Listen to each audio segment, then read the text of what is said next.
So firstly, thank you very much, Mr. Zheng, for taking the time today. So for those who don't know, Cyberport is a leading business and technology park for Hong Kong. Do you mind sharing a little bit about your position here at Cyberport, like your day-to-day tasks? Sure. So I'm the Chief Public Mission Officer of Cyberport. Right. So this is not a common title, and many people ask me what I do at Cyberport. I think I would like to explain it this way. I'm actually a COO, like a Chief Operating Officer of Cyberport, but looking after the public mission operations. Right. So Cyberport is actually a 100% owned company by Hong Kong government. Right. We are set up to do public mission. Right. That is to develop Hong Kong as an innovation and technology hub. So we help groom a lot of startups, and hopefully more startups can use our platform to grow and probably, hopefully, become the next unicorns, from Hong Kong. So through my unit, I provide, I would describe my work as three strategic focus. One of them is really talent cultivation, right? So what I do, what my team does is really to provide a holistic entrepreneurship programs for people who want to kickstart their startup journey, right? So we are actually the national incubator of China. And as there's only a few of those national level of incubator in Hong Kong, for the whole of China. For the whole of China, there's around 200 plus incubators that has been named that level, right? So this talent cultivation work that I do is we have a kind of funding program for startup to as a seed money to bring their ideas into reality. Right, and we also have training, we also have mentorship, as well as free offices here at Cyberport. So that's the first part. The second part of my work is really to drive some focused industry development. So Cyberport is also known as the FinTech hub of Hong Kong. Of the whole of Hong Kong, we have around 600 FinTech companies, of which 400 of them are in our community. So we basically represent 2/3 of FinTech market. And because of that, we do a lot of industry work, industry development initiative for the finance industry. Right? And apart from finance, we also support the industry development for digital entertainment, which is a big thing, especially when esports become very popular, right? Which is part of that cluster. And you can see a lot of good companies like Animalkers making NFTs, right? That kind of work is also part of this cluster development. And then we also have another major cluster, which is the smart living cluster, which is, I would say, the subset of smart city initiative of Hong Kong. Right? So the third part of work I do is really to make sure all these new economy companies that join our community is bridge, to all the traditional industry of Hong Kong, right? And make sure there's a good collaboration between traditional industry with startup, so that we could provide a lot of help for the digital transformation journey for many vertical industries. As of today, Cyberport is already home to around 1,900 tech companies. So we could comfortably say we are actually one of the largest startup ecosystem in Hong Kong. You are in charge of providing entrepreneurship programs for Cyberport. Mm-hmm. Could you talk a little bit about these programs and how they can help young aspiring entrepreneurs? Sure. Entrepreneurship program typically is called incubation program. Right? That's the original program that we used to have. This is the core program. So this incubation program is a program that help startup, to, as I said, to turn their business innovation ideas into reality by, making use of our funding as well as our offices, here at Cyberport. So every year we take up around 130 new startup projects into our program for a 2 years program.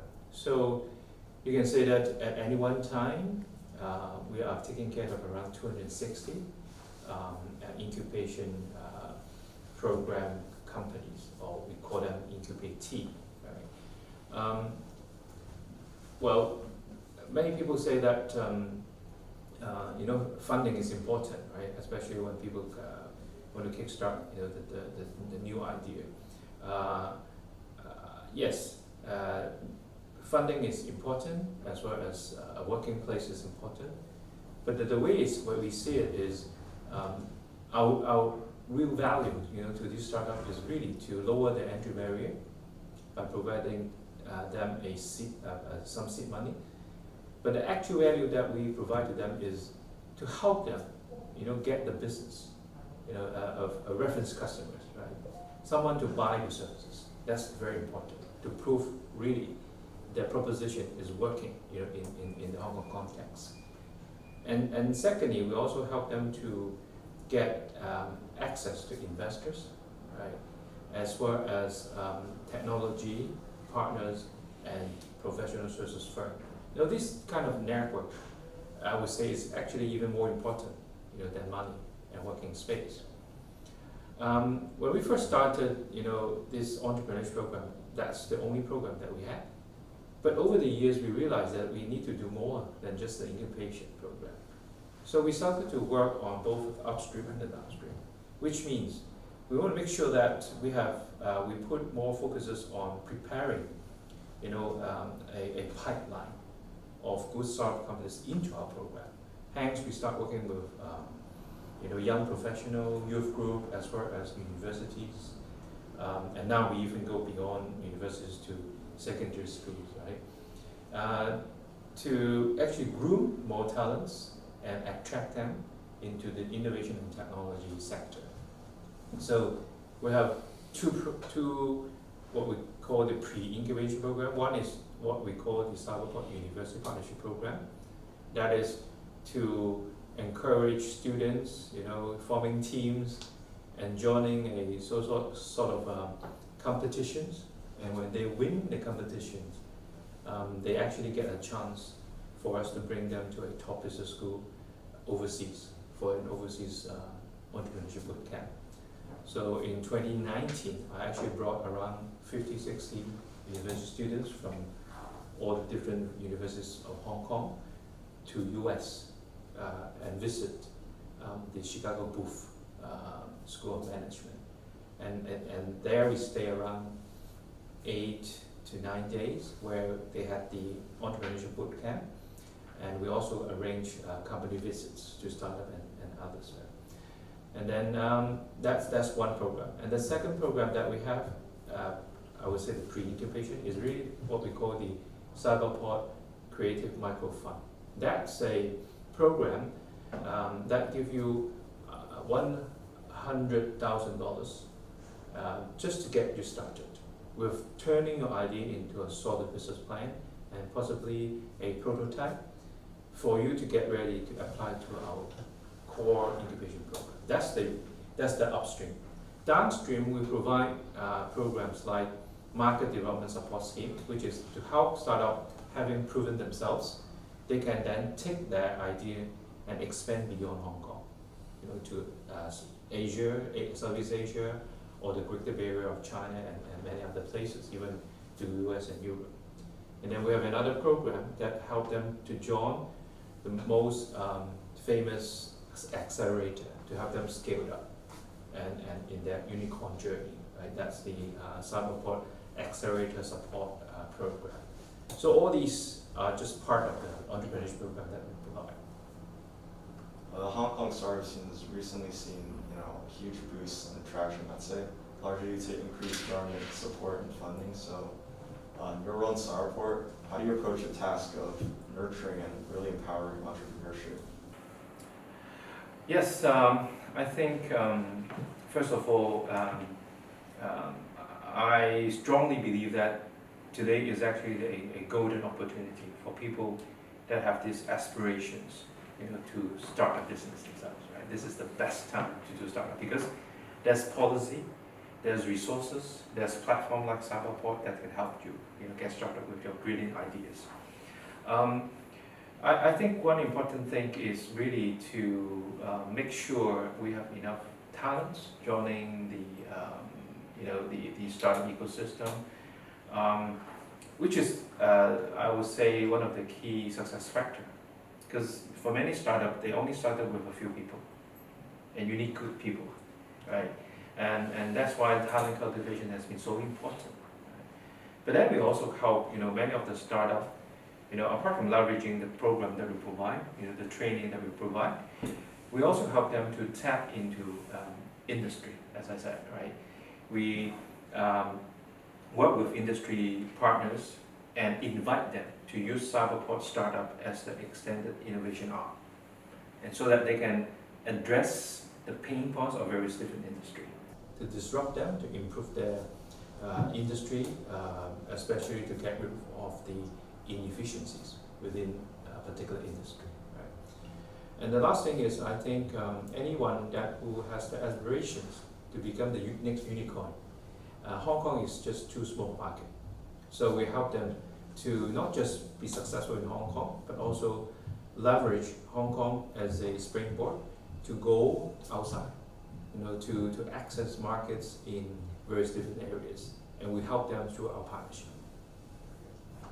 What has been Cyberport's most successful startup, and how has Cyberport helped them reach their success? Well, we have a few. We already have we have groomed 6 unicorns out of from our community. I was told that in the whole of Hong Kong we have around 16 unicorns, so 6 of them actually come out from Cyberport. And probably you have heard some of them, right? The first one that you can see on the street quite often is GoGo Van, right? They are renamed as GoGo X. So basically they are a van version of Uber. Right? They are so successful that they don't just operate in Hong Kong but in the whole region, right? And they also operate in China. And recently they have been listed in the stock exchange, so they can be traded now at the stock exchange as a listed company. But then we also have other company coming out from our smart living cluster is not sure you have used them. Klook, anyone? Oh, yeah. Right. Or some people call it Klook, right? So that name stands for keep looking for the best offer, right? So that's another good company that have already achieved unicorn status, and these 2 are from our smart living clusters. And I said that we are famous for fintech, so we have 3 unicorns coming out from our community that are already unicorns. We have 2 virtual banks. That one is ZA Bank, the other is WeLab Bank. We actually help them at the very beginning, to get their virtual banking license, right? And then we also help them, to launch the services and introduce it to the Hong Kong people. And then we also have TNG, which is a payment company. Right? Probably you have not heard of them, but many people, especially domestic helpers in the regions, use them very often for small remittance, especially to send money back home. Right? The last one I want to mention, the 6th unicorn that we had is Animoca. And many people already know them because of the good investment in the sandbox. Right? So they are the NFT, the metaverse company that define what metaverse is, and also they are very big in gaming and invested in a lot of companies. So these are some of the good examples, and I'm happy to share with you that we have actually a pipeline of to-be unicorns coming up. Personally to you and also just in Cyberport in general, what space, the technology world, have you seen the most promise in, like recently? Because we've seen Web3, tokenization, Sure. and also, you know, like esports has been growing for a long time. Like, in your opinion, what has been one thing in the technology world that has the most promise? Well, I can't say just one thing. I have to say a few, right? So the way I look at it in the past few years, some of the core technology have been like the driving force behind many industry startup. I coin it as the ABCs of startup.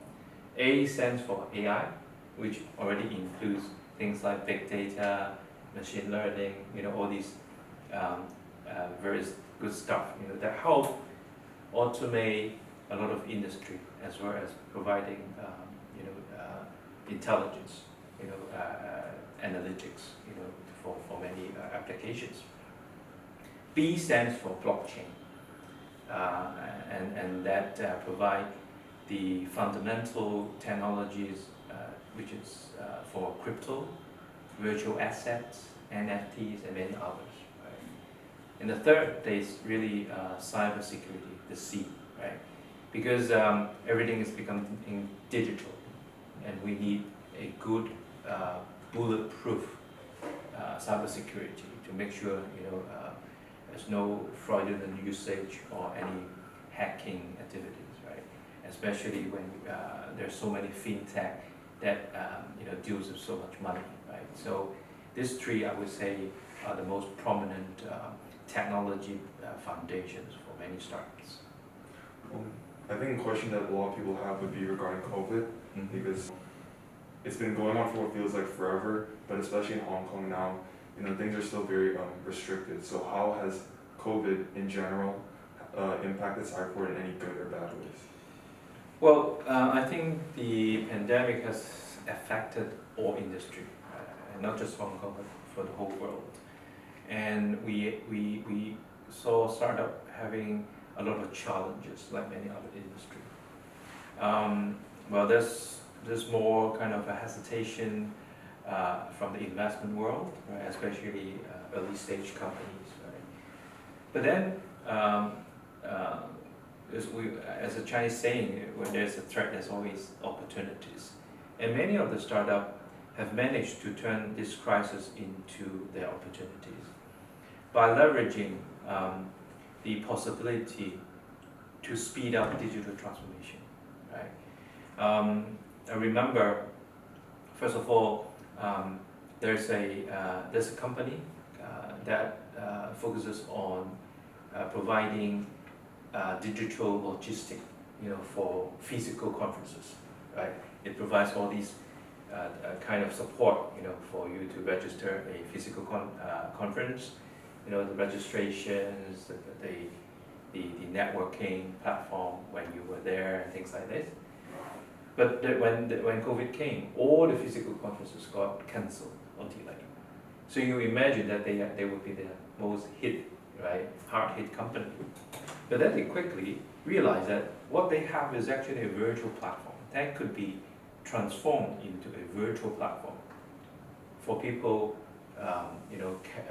carry on with their conferences need, right? So they provide this kind of virtual platform tool, and suddenly, not just Hong Kong, but people from all around the world approach them and use the platform to carry on conducting conferences on the virtual world, right?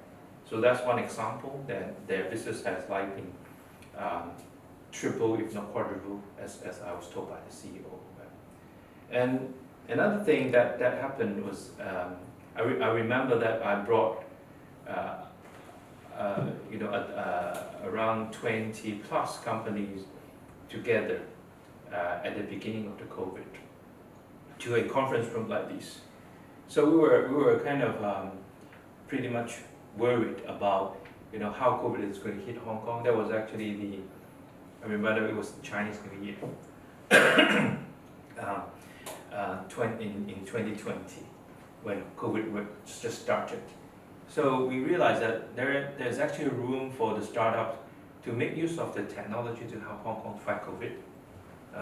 for example, to help Hong Kong citizens, right? How to support, their concern on health condition, and also possibly help to get help, at home, right? Home caretakers platform, things like that. And also there's also the need to ensure businesses continue to do business. So it's this kind of business continuity solutions. So what we did is we gather all these startups together and brainstorm what we could do. And because of that collaborations, we managed to come up with 30 or 40 of the digital solutions to help in that crisis. And more startups heard about this program that we coined as the Braving the Epidemic program. They joined in and come up with more solutions. And at the end of the day, we got around 70 plus solutions coming out from that team. And many Hong Kong citizens have benefited from them.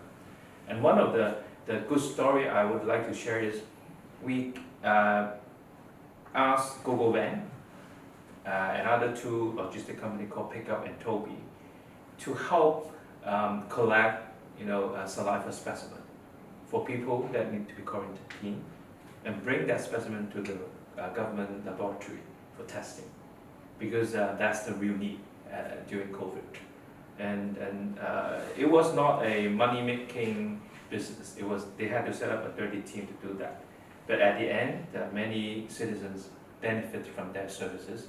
And as of today, I think over 40,000 citizens have used the services. So that's an example of how to do social good with technology. There have been many successful startups coming out of Cyberport. What are some traits that you've noticed in all of these successful startups? You mean any traits, right? Yeah, traits. Like similarities that they. Okay. Alright. So I think a few things. First of all, as I mentioned, things happened that cannot be anticipated, right? Like the COVID. Who would imagine that we had to go through 2.5 years or even probably 3 years of a pandemic, right? Without a so-called a cure, right? But then any startup that who be successful, they need agility. They have to be flexible. The market keep on changing. The only certainty that we have is changes, right? So agility is one thing. Second thing is I would say that it is many startups, they started off with trying to solve the world's problem. So many talents got attracted to that startup because there's a purpose. So many startups, they are very much purpose driven that attract talents to work for them, right? And the last thing I want to mention is really resilience. I can guarantee you, anyone who has this aspiration to become or start a business, right, they will face a lot of challenges along the way. Well, it's definitely not an easy way, right? It's a bumpy road. But then many startups, especially those successful ones, they have this spirit of never say die, right? So they keep on trying, they deal with all the difficulties and overcome those challenges and become successful, right? You can probably see or admire their success, but you should also understand what they have gone through, right? Yeah. If you had to pick one thing, what is the key factor you look for in early stage technology startups that make you believe in them? Okay, that's a very good question, and we have a lot of applicants trying to join our incubation program, and every year we have around probably 600-700 applications that we only take up 130 or so, right? So it is really probably 1 in 5 or 1 in 6 that we managed to take in. So our vetting committee is composed of industry leaders, and many of those selected startups that we want to support are the ones who demonstrate that they have a good team. So the ideas may not be perfect, but if we see that they have a strong team, a team of good people with a mix of capabilities that could convince the vetting committee that no matter what the market changes, what challenges they face, they can still overcome all these difficulties. And sometimes we see that the team may not be complete by themselves because probably they need more domain expertise, they need more investor connections. So when I mention the team, it's not just the founding team. We also look at the backers, like investors, advisors, that supports those teams. So as a whole, I would say the team is really the most important thing. Yeah. What do you think is the biggest myth about your job or field of expertise? The biggest what? Myth. The myth.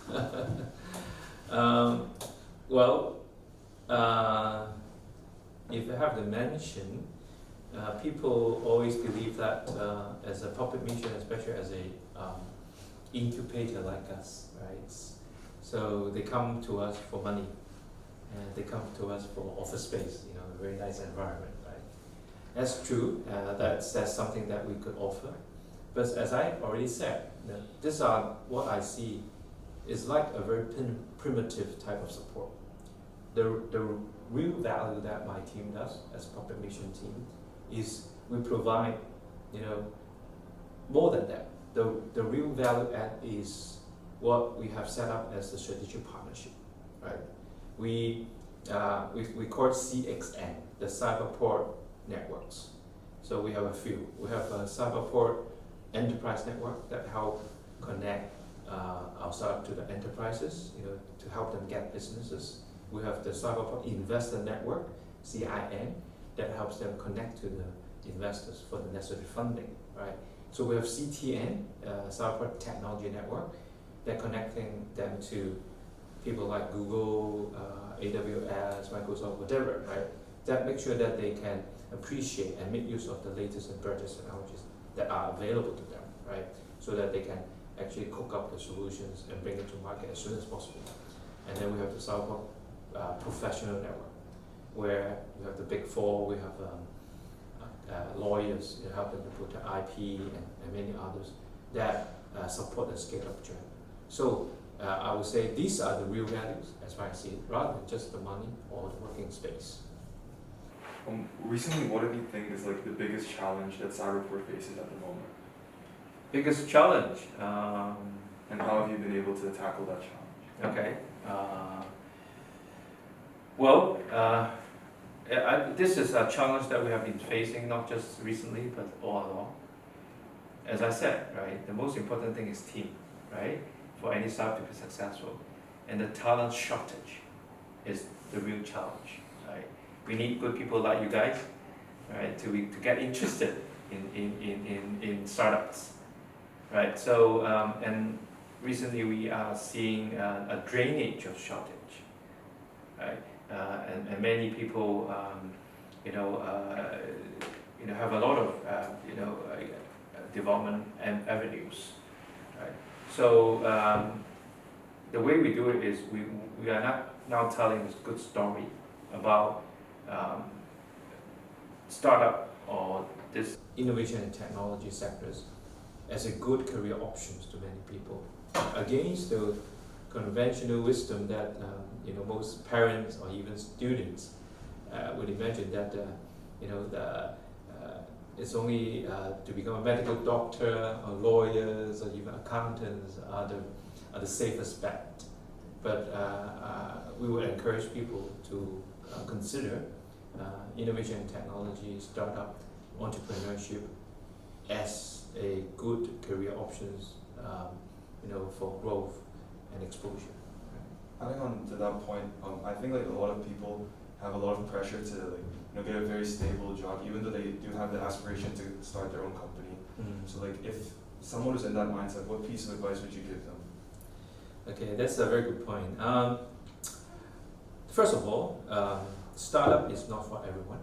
I can accept that. This is a fact, right? But this startup mentality, or what I can call is entrepreneurship mentality, is very useful.